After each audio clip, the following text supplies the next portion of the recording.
Shalom again, everybody. Ariel Tzadok here from the KosherTorah School, found online at www.KosherTorah.com, bringing to you today's daily lesson in the Sefer Yetzirah. Today is lesson 65. Again, a numerical value of significance, which we will discuss in a minute. Dedicating these classes, of course, to the safety, the health, well-being, and prosperity of everybody around the world right now, facing the trials and tribulations that we do. And a little extra word. Remember, as we've been learning, wisdom and foolishness are opposites of one another. You either embrace the one, or by default, you are embraced by the other. So today, unfortunately, we see all kinds of foolishness going on around us. People who do not cultivate wisdom, do not seek to understand, and therefore, while they reject wisdom and understanding, find themselves embraced by, ensnared by, even enslaved by the opposites, the foolishness. Well, what can I tell you? That's just the way nature operates. Nature, remember that magic word there, hateva in Hebrew, which is the same numerical value as the name of God, Elohim. Remember this, that this entire physical world of ours, remember, this is the world made up of the letters of which we are talking. It has the natural flow, the influx into it of that which we call the sefirot belima, our 10 sefirot of nothingness, which are something which is nothing, and nothing which is something, energy. But a point that we've made very clear with regards to this energy, specifically now our 7. Remember, we are in the 4th chapter of Sefer Yetzirah, and we're going to read now the 4th Mishnah. And again, we're going to look at the sefirotic energies specifically as they are applicable here in this physical realm, which we can call the realm and domain of space. Now, space, that's a curious concept. What exactly is space?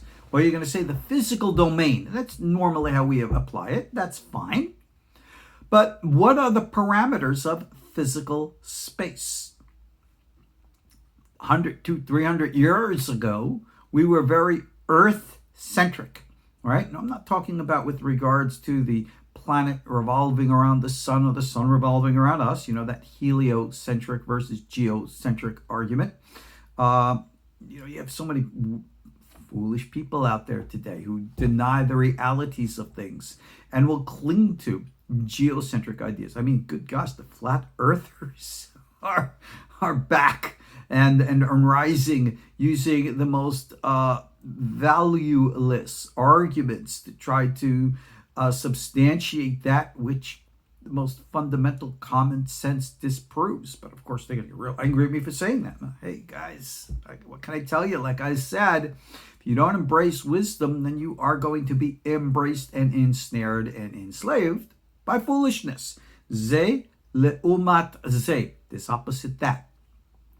And I hear in the back of my voice, in the back of my head, those voices, oh yeah, we're going to prove to you this, we're going to prove to you that. Everybody's got their, proofs. This is why we teach to be rational, realistic, and to look at things. And when you are rational and realistic and look at things, many of our, in quote, sacred truths, especially those of our religions, don't always, shall we say, hold water.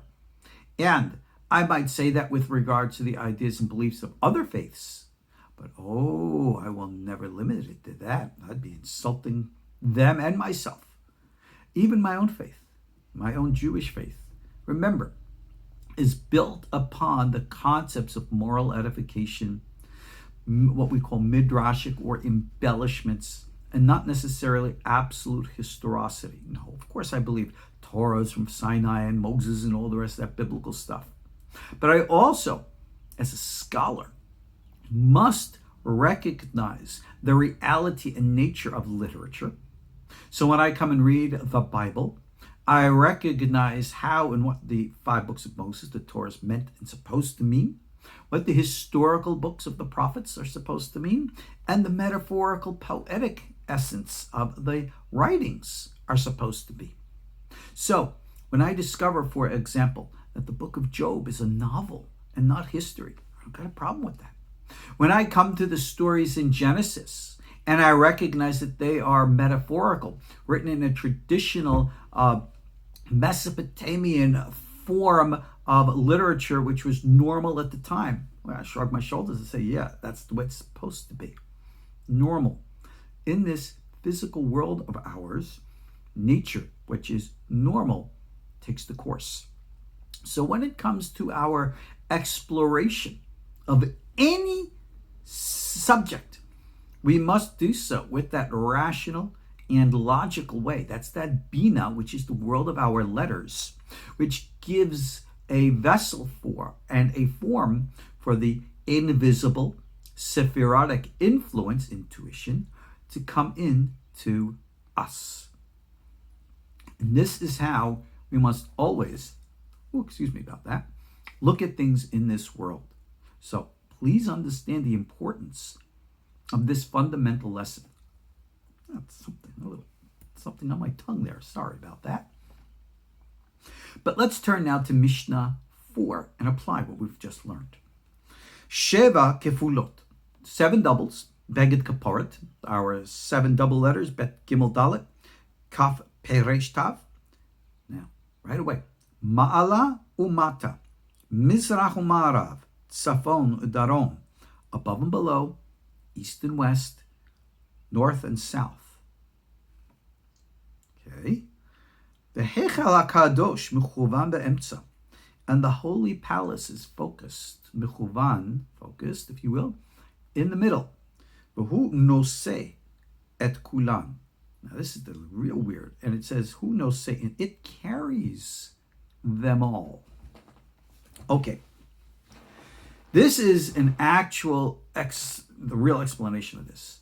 Since ancient times, physical directions have always said to have energetic influences, that there are certain types of energetic correlations to physical magnetic directions. Now, this is a concept well known in our Torah tradition, of course, here from the Sefer Yetzirah, but the world knows it from a different tradition by a different name. And that name, that culture, of course, is the Chinese, and they call it Feng Shui. So, is it realistic that nature has certain polarities to it, certain energetic pulls or repulsions, and certain locations or directions are more conducive towards one thing as opposed to another? Now, does that really stand in the light of rational and an analytical understanding? Let me give you a couple seconds here while I dramatically pause, because you want to know something.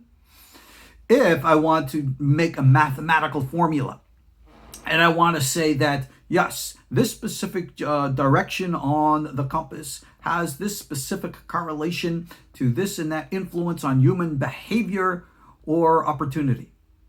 Well, probably I'm not going to be able to make that mathematical formula. But that doesn't mean that it's any less true. Remember, when we're talking about realities, we're not just talking within the context of science, meaning math or physics. Do not ever disavow or underestimate that which we call the power of psychology, inner reality, which is equally valid to external outer reality. Yes, equally valid. Got it? Why is this so? Well, because we're human beings. And as human beings, we have that inner reality within us, and it is what directs our relationship to the outer world. What's that inner reality called again? Oh, that's right, the mind. But what do we call that in sefirot? I just blew it. Sefer Yetzirah language? The sefirot b'lima. Yeah, They influence and come through our minds. And we sense things. Now, what does that say about the nature of a Feng Shui, meaning correlate directions and correlate energies to correlate influences? Well, you should know the teachings of Feng Shui, as it comes out of the Orient, make sense within an Oriental culture. But if you are of a different culture, with a different perspective, then literally those correlates are going to change in relationship to the specific, well, what Carl Jung would call racial subdivisions of the collective unconscious. Quick little example. In Feng Shui in the Chinese tradition, everything is based upon the position of the human being, but the human being is placed facing south. And based upon the human being facing south, everything else is built. Well, in our Torah tradition, everything's built upon the human being facing east, and everything then is built accordingly. Now, south, east, obviously they're different. And that means that the artistic application of Feng Shui, because Feng Shui, or its version here in Kabbalah, is not really a science. It's an art. But art and science are both equal parts of the reality of our nature. So it is easy to correspond our letters to our sefirot and our directions. For example, Rabbi Hayim writes here, Bet is Chesed, Gimel, Gevurah, Dalet, Tiferet, Kaf is Netzach, Pei is Hod, Reish is Yasod, and Tav is Malkhut. And he says this is what it means. Mala and Mata, above and below, correspond to Netzach and Hod. That's actually very rather curious insight. Why? Because we say prophecy comes from Netzach and Hod. But on the sefirotic tree of life, that's kind of like low. So how is it that Netzach and Hod, low on the tree, gets us up to connection? Well, now that we see that Netzach is above, we can see instead of looking at the two-dimensional tree, it takes us up and above and out into our fourth dimension. Not my example, a third, but whatever. Mizrach, Ma'arav, east and west correspond to Tiferet and Yesod. Why is the human being facing Tiferet, which is the east? Because Tiferet is the heart, the inner or higher human being, that small face of God, Zerampin, and that is where we should always be facing. Yes, we're of this natural world, and that is the, if you will, opposite place. But that's our physical selves. We try to focus on our internal selves, the sefirotic reality within our physical construct of letters. Moving right along, we have Tzafon v'Darom, north and south, being Hesed and Gevurah. Gevurah, severity, corresponding to the north. You'll find in the Bible, all the, in quote, bad politically that came upon the land of Israel came from the north, because it was there. Syria, the Assyrians, and the Babylon. That was the invasion route. So there's a archetypal connection there. And the Hechal HaKadosh, and the holy palace, that is Malkhut. And it says that it is focused in the middle. It says here on the center column. And then, of course, he goes and describes a couple little things here, but I'm going to digress for a bit to discuss what he means. Alrighty. Here we have our directions, and we have corresponded them now to sefirot. So you will find, for example, in rabbinic literature, one who wishes to gain wisdom will go south, meaning facing Hesed. One who wishes to gain financial wealth will go north, facing Gevurah. Now, what does that really mean?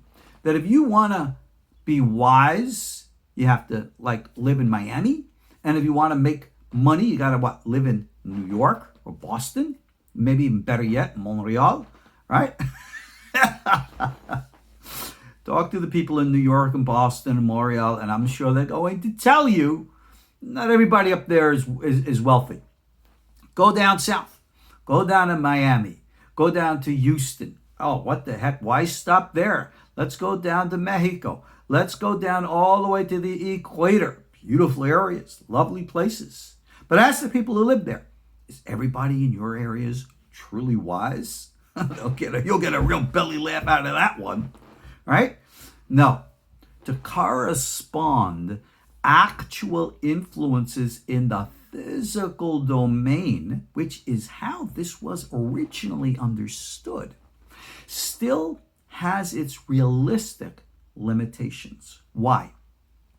Because when we read words of this nature, we often make the mistake of looking at that which is artistic as scientific. We often make the mistake of looking at poetry and interpret it to be prose. We look at the rigid and think it is fluid, and the fluid to be rigid. In other words, we mess things up. Wisdom becomes foolishness. And that is when everything else gets flipped. Wealth becomes poverty, life becomes death, beauty becomes ugly, and on and on. This is the reality of the flow of what we're dealing with here. So, when we come to our sefirot understanding of these things, we must understand the energetic influence as opposed to the actual geographic influence. Because think about it. Like I said earlier, we are presently very earth or physical centric here, right? You and I look at the universe from our point of view of living on this globe. Why? Look, we really haven't been anywhere else. In all due respect, in spite of the secret space force, which probably doesn't exist, how many of us are on the Mars space or the moon base? Yeah, I'm playing, please, okay? And how many of us are flying to the Pleiades and Andromeda and all the rest, all right? Think about this. In the future day, when you are living on Mars, all right? And you have your beautiful condo on Mars, it's really nice. Is your Feng Shui of direction, north, south, east, west, going to be the same as it correlates to the earth? This is actually a question that rabbis have asked. For example, as you know, in our Torah tradition, we pray facing Jerusalem.